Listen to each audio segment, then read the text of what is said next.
एकदा रस्ता चुकला की गजाला त्याची जागा दाखवलीच पाहिजे. तर उद्याच्या निवडणुकीमध्ये साधं सुद्धा फाडायचं नाही, जोरात फाडायचं. पुन्हा संदेश महाराष्ट्रात गेला पाहिजे. सगळ्याचा नाश करायचा. अशा या विधानसभेचे आपल्या भागाचे उमेदवार श्रीयुत अभिजित पाटील, महायुतीचे उमेदवार राजू खरे, माळशेरचे उमेदवार उत्तम जानकर, भूषणसिंह होळकर, उमेश पाटील, लक्ष्मणराव ढवळे, संजय कोकाटे, भारतराणा पाटील, नितीन कावसे, ज्योती कुलकर्णी, नागेश पाटे आणि व्यासपीठाचे सगळे सहकारी मित्र. उद्याच्या 20 तारखेला होणाऱ्या निवडणुकीसाठी तुम्हा लोकांशी बोलावं. आणि आज या ठिकाणी जे उमेदवार उपस्थित आहेत ते सर्वांना मोठ्या मतांची विजयी करावं ही विनंती करण्याच्यासाठी आज मी या ठिकाणी आलो आहे. या निवडणुकीकडे देशाचं लक्ष आहे. लोकसभेची निवडणूक झाली. या लोकसभेच्या निवडणुकीमध्ये तुम्हा लोकांना मी विनंती केली होती की महाराष्ट्राचं चित्र देशाच्या पातळीवर चांगलं करायचं असेल तर मोठ्या फळावर महाराष्ट्रातनं महाविकास आघाडीचे खासदार निवडून द्यायला हवेत. आणि त्यासाठी ठिकठिकाणी आम्ही उमेदवाराची उभारणी केली. मला आनंद आहे की तुमच्या मतदारसंघामध्ये धैर्यशील वैद्यांच्यासारख्या तरुण कार्यकर्ता याला मोठ्या मतांची विजय केला. सोलापूरची शिल्ली, शेजारची बारामतीची शिल्ली, उस्मानाबादची शिल्ली, या महाराष्ट्रामध्ये 48पैकी 30 जागा तुम्ही लोकांनी आमच्या विचाराच्या निवडून दिल्या. त्याचा परिणाम आज देशाच्या संसदेमध्ये महाराष्ट्राचे कुठे प्रश्न आले तर एकजुटीने त्याची मागणी करून ते सोडून घेण्याची ताकद आमच्या सगळ्या सरकारांच्या झाली. याचं 100% श्रेय तुम्हा लोकांचं आहे आणि त्याबद्दल तुम्हा लोकांना मी धन्यवाद देतो. ही झाली लोकशाहीची निवडणूक. उद्या महाराष्ट्राची सत्ता आणि महाराष्ट्राचं राज्य कसं चालवायचं याचा निकाल घ्यायचा. गेली 5 वर्ष त्याचे थोडा काळ उद्धव ठाकरेंचा गेला तर राज्य भाजपवाले असोत, मग देवेंद्र फडणवीस असोत किंवा आजचे मुख्यमंत्री एकनाथ शिंदे असोत यांच्या हातामध्ये. या सगळ्या काळामध्ये त्यांनी केलं काय? कोणते प्रश्न सोडवले? मी तर सगळ्या खोलात जात नाही, पण फक्त 2-3 विषय. एक महत्त्वाचा प्रश्न या समाजातल्या स्त्रियांची स्थिती यांच्या राजनीतीमध्ये काय? युतीचं सरकार झालं, त्यांच्या काळात काय घडलं? या महाराष्ट्रामध्ये कधी नव्हते इतके स्त्रियांच्यावरचे अत्याचार या 3 वर्षामध्ये झाले. आणि त्याची संख्या किती असेल? ज्यांनी पोलीस स्टेशनला नोंद केली अत्याचाराच्या संदर्भात तक्रार नोंदली, अशी किती त्याची माहिती आम्ही घेतली तर महाराष्ट्रामध्ये 2 वर्षामध्ये 67,381 प्रकरणामध्ये स्त्रियांच्या अत्याचाराच्या तक्रारी. याचा अर्थ आहे की दर तासाला महाराष्ट्रामध्ये 5 महिलांवर अत्याचार होतात. एका बाजूला अत्याचार स्थितीचं महाराष्ट्राच्या अनेक मुली स्त्रिया भगिनी या बेफत आहेत. त्या कुठे गेल्या, कुणी हरवल्या याची माहिती नाही. आणि याची माहिती गोळा केल्याच्या नंतर ज्या तक्रारी पोलीस स्टेशनला आल्या त्याची माहिती ही घेतल्याच्या नंतर महाराष्ट्रामध्ये 64,000 मुली आज बेपत्ता आहेत. या राज्यामध्ये मुलींचं संरक्षण होत नाही, मुलींचा पत्ता लागत नाही. अशा राज्यकर्त्यांना सत्य बसायचा अधिकार आहे का हा विचार तुम्ही केला पाहिजे. दुसरा वर्ग आहे तरुणांचा. महाराष्ट्रामध्ये तुम्ही लोकांनी कारखानदारी काढली, सरकारी संस्था उभ्या केल्या, शिक्षणाच्या संस्था उभ्या केल्या, कॉलेजेस काढली, हजारो मुलं शिकली, पदवीधर झाली, पण त्यांच्या हाताला काम कुठे मिळतं, नोकरीच्यासाठी वनवर हिंडतात, जाईल तिथं अर्ज देतात. हजारो मुलं आज नोकरीच्यासाठी हिंडत आहेत. महाराष्ट्रामध्ये जी सरकारी आकडी जी आहे त्या आकडेवारीनुसार 62 लाख मुलं आज नोकरीपासून बाहेर आहेत, नोकरीसाठी अर्ज करतात. आज तरुण पिढीची ही अवस्था आहे. आणि तिसरा वर्ग जो आहे तो शेतकऱ्यांचा. काय अवस्था आहे शेतकऱ्यांची महाराष्ट्रामध्ये न सांगण्यासारखी बाब आहे. आज महाराष्ट्रामध्ये शेतकऱ्यांची आत्महत्या हा अतिशय गंभीर विषय झाला. गेल्या काही वर्षामध्ये शेतकऱ्यांनी आत्महत्या केल्या, याच्या आकडे गोळा केल्याच्या नंतर काही हजार आकडे मिळतात. आम्ही चौकशी केली की आत्महत्या का होत. यवतमाळ जिल्ह्यामध्ये एका शेतकऱ्याने आत्महत्या केली. मला माहिती समजली. मी स्वतः त्याच्या घरी गेलो, विचारलं, चौकशी केली, आत्महत्या का केली. तो करता माणूस गेला, त्याची बायको बिचारी होती, एक मुलगा होता, एक मुलगी होती. बायकोला विचारलं, तिला रडणं आवडेना, तिच्या डोळ्याचं अश्रू थांबलेलं. मी तिची समजूत काढली आणि तिला विचारले की तुझ्या मालकाने आत्महत्या का केली, कारण काय ती सांग. तिने एवढं सांगितलं, सोयाबीनचं कपाशीचं होती पीक घेतलं होतं, त्या पिकाच्यासाठी सोसायटीचं कर्ज काढलं होतं, पीक सोन्यासारखं आलं, अतिवृष्टी झाली, सगळं पीक गेलं, पण सोसायटीचे पैसे हे काही गेले नाहीत, ते दुसऱ्यावर तसेच राहिले. दुसऱ्या वर्षी त्यांनी सावकाराकडे पैसे घेतले आणि पुन्हा ही पिकं घेतली. कपाशीवर लाल्या नावाचा रोग पडला आणि सोन्यासारखी आलेली कपाशी ही उद्ध्वस्त झाली. पण ती सावकाराचे पैसे हे काही उद्ध्वस्त झाले नाही. आणि त्याचा परिणाम थोड्या दिवसांनी वसुलीच्यासाठी बँकेचा गेला, वसुलीच्यासाठी सावकाराचा गेला.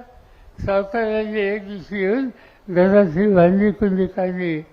तो ग्रस्त, तो मालक, तो रडायला लागला, तो सांगायला लागला, माझ्या आवडीचा पंचनामा झाला, मला जगायचा अधिकार नाही. दुसऱ्या दिवशी बाजारात गेला, इंजिनची वाशी घेतली, घचा खाला आणि आपला जीव सोडून गेला. काय त्या शेतकऱ्याची चूक होती. आज या देशामध्ये कष्ट करणाऱ्यांच्याबद्दल सरकार लगेचही भूमिका घेणार असेल तर दुसरा पर्याय राहिलेला नाही. या देशामध्ये मध्यंतरी आता जे प्रधानमंत्री आहेत मोदी, त्यांच्या सरकारने देशाच्या 18 उद्योगपतींचे 16,000 कोटीचं कर्ज त्यांचं माफ केलं. 18 उद्योगपतींचं 16,000 कोटीचं कर्ज ते माफ करू शकतात. आणि शेतकऱ्याच्या डोक्यावर 5,000 10,000चं कर्ज ते निसर्गाच्या लहरी भरावे, त्याला तुम्ही सहाय्य करत नाही. आणि त्याला सहाय्य करत नाही, त्यामुळं त्यांच्यासमोर आत्महत्याशिवाय रस्ता नाही.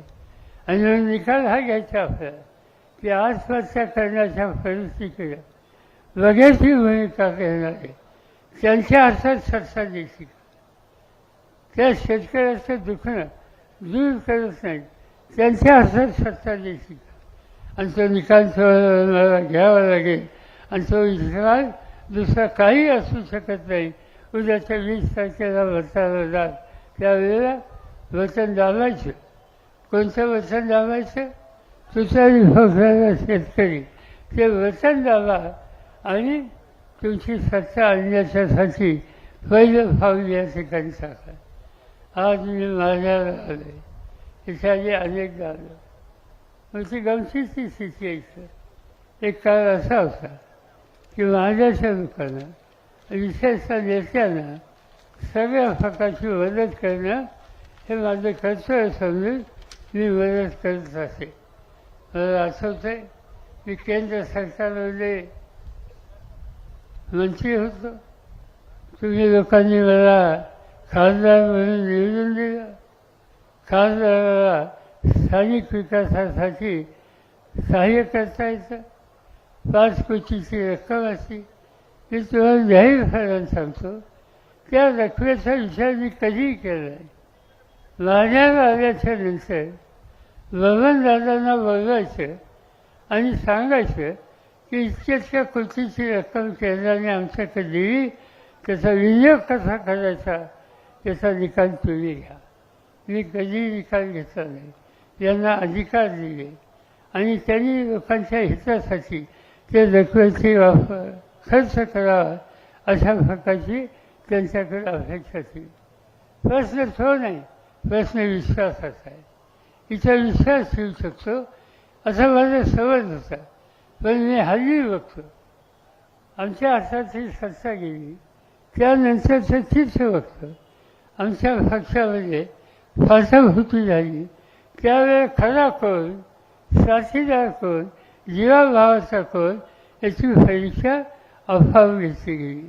आणि काय दिसतं मला, सगळं महाराष्ट्रामध्ये हजारो लोक आज या ठिकाणी पंढरपूर मतदारसंघाचं जे उमेदवार म्हणून आपल्या सगळ्यांच्या समोर आहे ते फाटाफुटीच्या काळात पहिल्यांदा माझ्याकडे आले आणि त्यांनी सांगितलं कोणी कुठेही फुटून जावं पण मी साथ देणार नाही.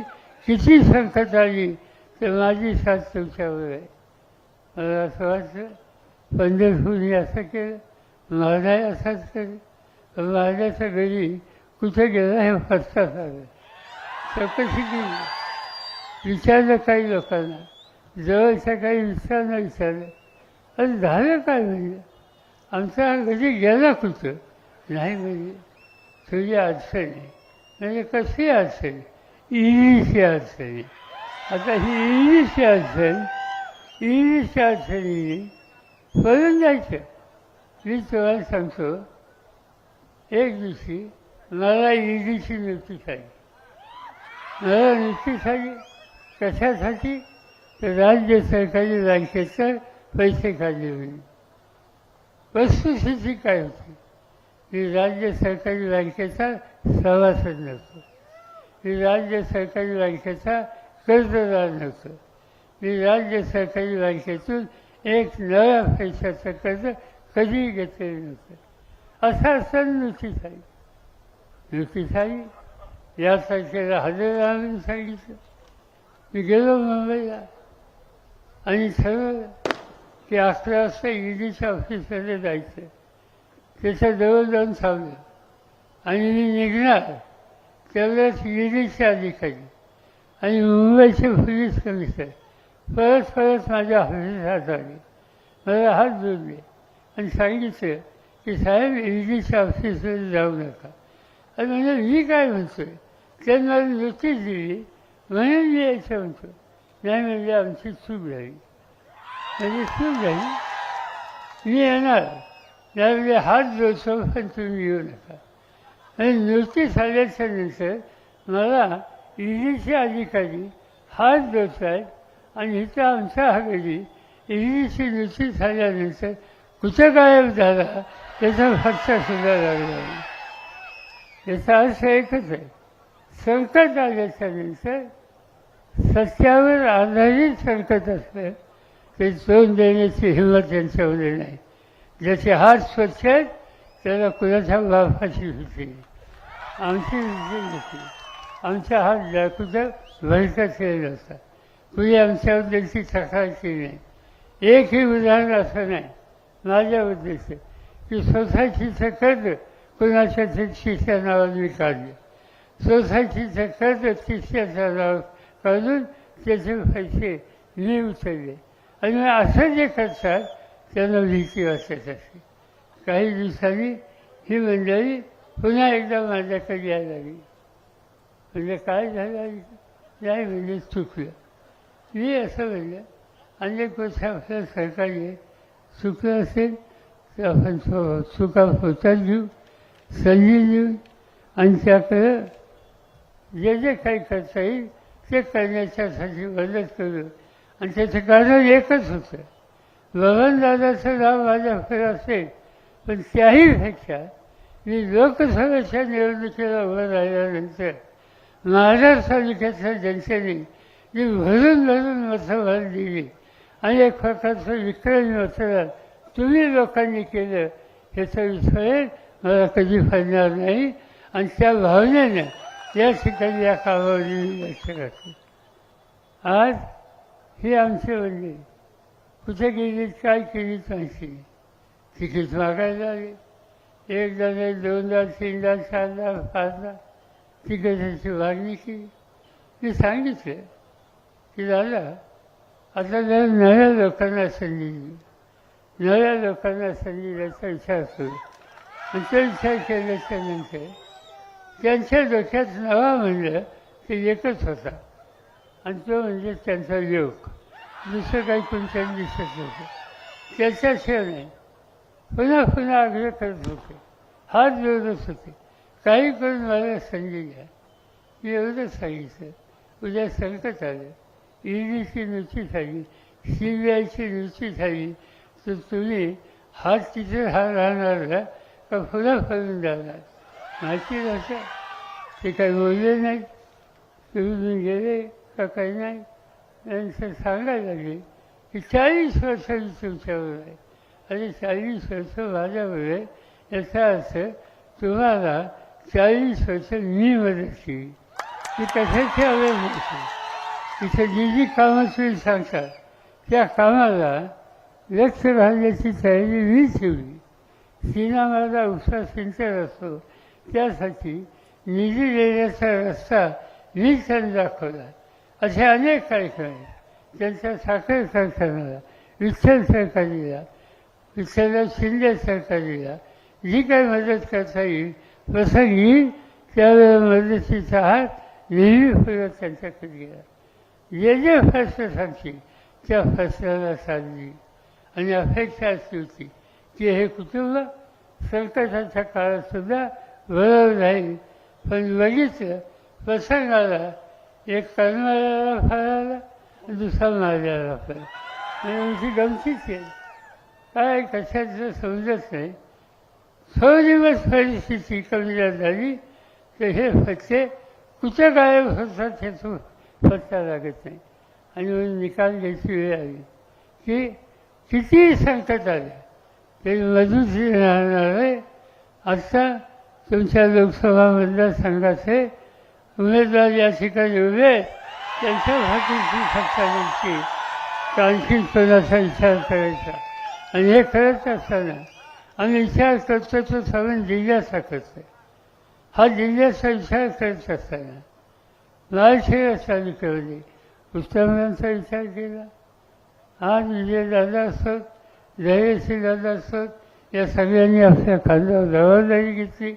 आणि मला माहिती आहे एकदा शब्द दिल्याच्या नंतर मोठ्या मताने उत्तमदादांना त्या ठिकाणी निवडून देता येईल. प्रश्न आला महलचा काय करायचं. महलमध्ये आमच्या मनात होतं काही. आम्ही आत्तापर्यंत तिथल्या काही नेत्यांना मदत केली, प्रोत्साहित केलं. पण काहीतरी वेगळा विचार त्यांच्याही डोसक्यात केला. तेही काहीतरी वेगळं करायला लागले. कारण नसताना तालुक्यामध्ये लोकांच्यामध्ये या नशा प्रश्नाने मतभेदाचे उद्योग केले.